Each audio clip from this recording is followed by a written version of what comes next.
Ndabaye kaze mwese shuti banywanyi bacu mukunda kandi mugakurikira amakuru y'ibiganiro tubandanya gushikiriza kuri numonesha kuri yanyu mukunda cyane imwe Rudende ya Isange TV imbonesha kuri bashikiriza amakuru n'ibiganiro utosanga kuzindi mbonesha kuri bashikiriza amakuru n'ibiganiro byabigezweho kandi biba byakorewe amatohoza.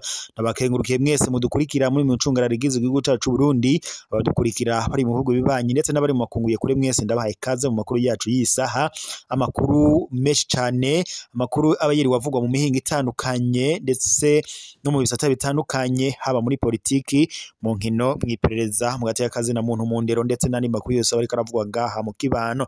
Ndabahaye kaze rero mu makuru yacu yisaha, amakuru menshi cyane, amakuru ahambaye, amakuru araza gushimikira ku ngingo nkuru zikurikira. Kuri iri genekerezo rya 17 ruheshi umwaka wa 2025 umukuru w'igihugu cy'u Burundi Evariste Ndayishimiye akaba yari yafashe indege imushikana mu gihugu ca Kenya, aho yari yitavye inama ihuje abakuru b'ibihugu bigize umuryango wa Afrika y'ubuseruko. Turaza kurabira hamwe ingingo zafatiwe muri iyo nama, aho ari inama irongowe na Perezida William Ruto. Turaza kubigaruka ko turabira hamwe ibiriko biravugwa muri iyi nama, byose turaza kubibashikiriza ku buryo bw'idonido, aho rero umukuru w'igihugu cy'u Burundi Evariste Ndayishimiye ariko aragirizwa kuba umugambwe uri ku butegetsi CNDD-FDD waragwize uruhara mu busuma bwakozwe mu matora y'abashinga amateka ndetse n'ayabajenama b'amakomine, akaba ari amatora yabaye ku igenekerezo rya 5 ruheshi umwaka wa 2025. Turaza kubirabira hamwe, turabire hamwe ibiriko biravugwa byafatiwe muri iyo nama, tuze kurabira hamwe ingingo zafatiwe muri iyo nama ndetse n'ibihano byaba byafatiwe u Burundi na cyane umukuru w'igihugu cy'u Burundi Evariste Ndayishimiye. Byose turaza kubirabira hamwe mu buryo bw'idonido, nimuze kujya kure imbonesha kuri yanyu mukunda cyane imwe Rudende ya Isange TV. Turaza kandi kunyarukira mu Burundi n'ubundi tuze kurabira ngaha Igitega, aho bivuga ko hoba hamaze kubisanganya ry'umuduga, ariko iryo sanganya ukaba ari umuduga munini warutwaye mazutu. Turaza kubirabira hamwe ese iyo sanganya yatewe niki, ese ni yihe mvo n'imvano yateye iyo sanganya, ese hoba hari abahakomerekeye cyangwa abahasize ubuzima, byose turaza kubigaruka ko ku buryo bw'idonido mu makuru menshi tubafitiye. Kandi turaza kunyarukira mu nkambi ya Kavumu, tuze kurabira hamwe muri iyo kambi ya Kavumu ibiriko birahavugwa, aho biriko biravuga ko hoba hari umuyabaga w'imyaka yababa 23 yaba yagandaguwe, aho ndetse abanyagihugu ngaha nyene mu ntara ya Cankuzo na cyane muri iyi nkambi ya Kavumu impunzi zihagaritse umutima ndetse zatanguye no kugira ubwoba zibitewe n'ivyo biriko biravugwa byo kugandagura impunzi. Byose ku buryo bw'idonido ni mukanya, nimujye kure y'imbonesha kuri yanyu mukunda cyane ya Isange TV. Aha hari muri bw'ipfunyapfunyo, mukanya turagaruka ku buryo bw'idonido. Reka rero tugaruke ku buryo bw'idonido mu makuru yacu. Tugiye guhera mu makuru ariko aravugwa ku ruzinduko rw'umukuru w'igihugu cy'u Burundi Evariste Ndayishimiye yagiriye mu gihugu ca Kenya, aho yitabiriye inama y'umuryango wa Afrika y'ubuseruko. Ikaba ari inama iriko irarabira hamwe umutekano ngaha mu karere k'ibiyaga binini wo buhagaze, na cyane ku biriko biravugwa mu buseruko bwa Repubulika Iharanira Intwaro ya Kongo, ndetse n'icuka kibi catanguye kwaduka ngaha mu Burundi bivanye n'abatavuga rumwe n'umugambi uri ku butegetsi bariko miriza ibyavuye mu matora. Aho rero ibyavuye mu matora bigaragaza ko umugambwe uri ku butegetsi wa CNDD-FDD ari woba waratsinze amatora. Ni inama rero irongowe n'umukuru w'igihugu ca Kenya William Ruto ndetse n'abandi banyacubahiro batandukanye ndetse n'abakuru b'ibihugu na cyane bigize umuryango wa Afrika y'ubuseruko. Iyi nama rero iriko irafata ingingo ku byakozwe n'umukuru w'igihugu cy'u Burundi Evariste Ndayishimiye. Kuri ubu Evariste Ndayishimiye ariko aragirizwa ngo kuba umuganga uri ku butegetsi wa CNDD-FDD waragize uruhara mu ubusuma bwakozwe mu matora yabaye ku igenekerezo rya 5 ruheshi uyu mwaka. Akaba rero yari amatora y'abashinga amateka ndetse n'amatora y'abajenama b'amakomine, aho rero imigambwe itavuga rumwe n'ubutegetsi na cyane umugambwe CNL wagiriza umukuru w'igihugu cy'u Burundi ngo uko yavuye mu bya politike byo kuba umukuru w'igihugu, ahubwo ngo agashira amaboko mu mugambwe uri ku butegetsi CNDD-FDD mu buryo bwo kwiba amatora.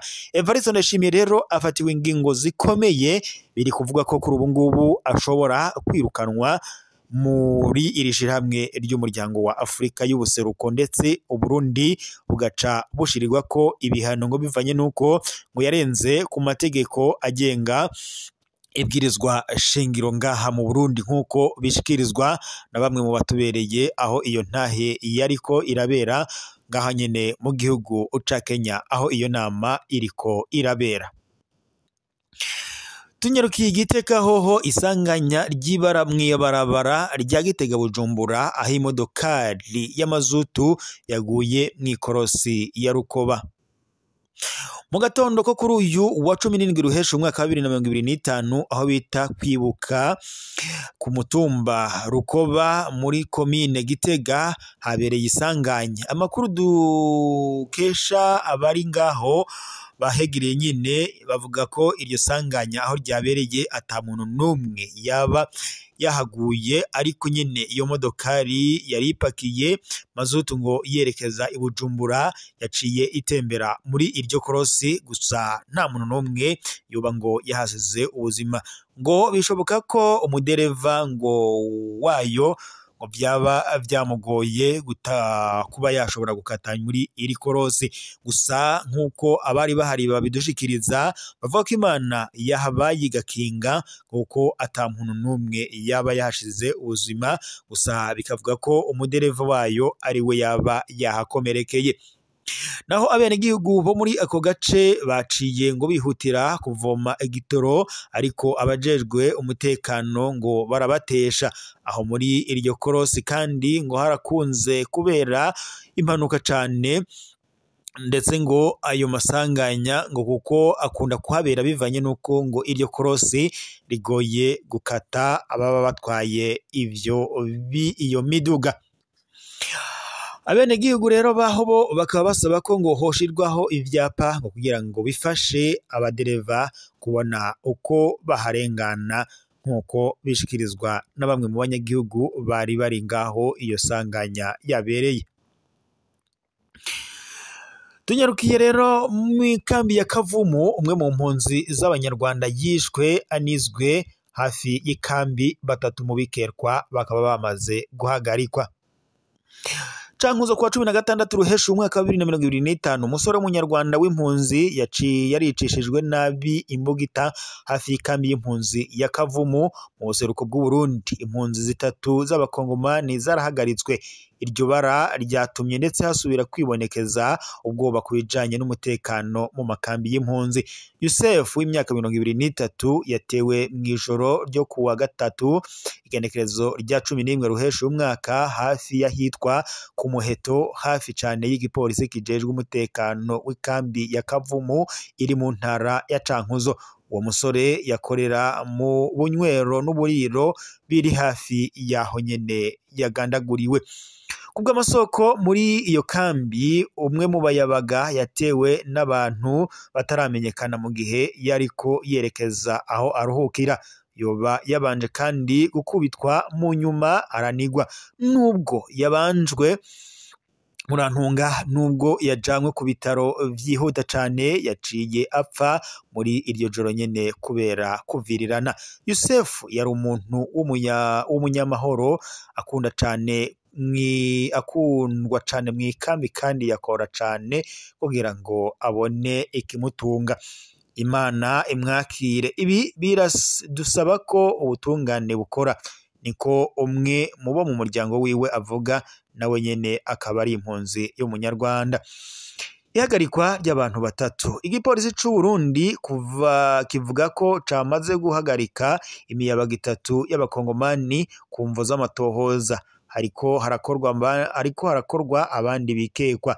Icatumye uwo muyabaga yicwa ntikiramenyekana. Yusef yarahambwe kuwa 13 ruheshi, hakaba kandi hari impunzi nyinshi zigandaye. Icuka c'umutekano muke kidahera. Iyicwa ry'uwo mugabo risubiye kwibonekeza ndetse no kwerekana ingorane z'umutekano muke w'impunzi mu makambi yo mu Burundi. Mu ntango z'uyu mwaka hari impunzi y'umunyekongo yishwe mw'ikambi ya Nyankanda, ubundi bwicanyi bukaba bwari bwabaye muri 2024 mw'ikambi y'Ibwagiriza. Ayo makambi uko ari abiri ari mu ntara ya Ruyigi mu buseruko bw'igihugu cacu c'u Burundi. Impunzi ziratera akamu indongozi z'u Burundi ndetse n'abagira neza gutsimbataza umutekano, kugwanya kudahana no gukingira abageramiwe baba muri ayo makambi. Ikambi ya Kavumu irimo impunzi zirenga 18,000 ahanini zituruka mu gihugu ca Repubulika Iharanira Intwaro Rusange ya Kongo, ndetse hakaba harimwo n'abanyarwanda hamwe ndetse nabo muri Sudani y'Epfo nk'uko bishikirizwa na bamwe mu bari muri iyo kambi ndetse n'amashirahamwe ajejwe impunzi ngaha kw'isi. Reka rero bashimire mwese mwari kumwe natwe mu makuru twari tubashikiriza kuri iyi saha. Tubaye dusozereye ngaha, turaza gusubira mu makuru araza kubagezwe ko mubandanye mugira ibihe vyiza.